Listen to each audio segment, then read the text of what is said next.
In homes and factories around France, all eyes are on the thermometer as the country braces itself with the possibility of 2-hour-long rolling electricity blackouts. Despite importing energy from all its principal neighbours to plug the energy gap, energy experts here believe there is a real danger that the grid will not be able to meet increased demand in the event of a prolonged cold snap.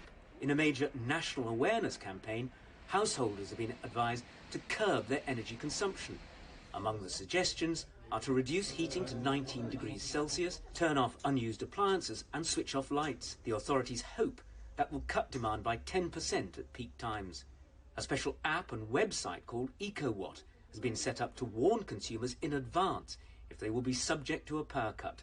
But the authorities have promised to protect power supplies to essential services like hospitals, police and fire stations, leaving an estimated 60% of the population still at risk. President Macron this week warned his fellow citizens not to panic. Ce débat est absurde.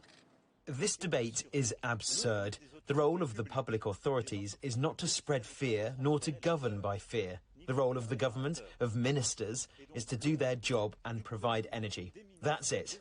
As for what's next, it's for everyone to save energy and not to scare people with the kind of absurd scenarios I've heard recently. But the former leader of France's far-right National Rally Party said the threat of power cuts was a sign the country was going backwards. Power cuts in France are still the demonstration of the extraordinary decline of our country. This decline that everyone sees, that everyone suffers, which the vast majority of French people complain about. President Macron has staked a lot of political credibility on the ability of the French energy sector to keep the lights on and keep people warm during this winter. However, like the rest of Europe, they'll be dependent on the weather and just how cold it gets. In the meantime, the energy sector is working to try and maximise the output from all sources of energy production. If they achieve that, the numbers should look like this.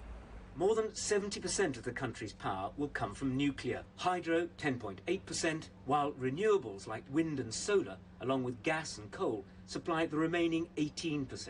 Industry has been badly affected by the energy shortage and soaring costs following the conflict in Ukraine and the European decision to limit gas and oil supplies from Russia. Officers have been urged to turn off unnecessary lights and advertising. At the heart of the problem is France's ageing fleet of 56 nuclear reactors, which would normally meet the majority of national demand, the highest in Europe. Nearly half the plants, which are on average 37 years old, are undergoing routine or emergency maintenance because of corrosion. Yeah, we are stable. We are Europe. We have the solidarity. And questions must be there. Yeah, a critical audience, a critical society is very, very important. On the other hand, we are not facing a blackout. No, we're not. EDF, which runs the nuclear plants, said 5 more reactors are due to come back online in the coming week. That will bring the current contribution of nuclear output back up to 60% of demand. The rest will be down to the weather.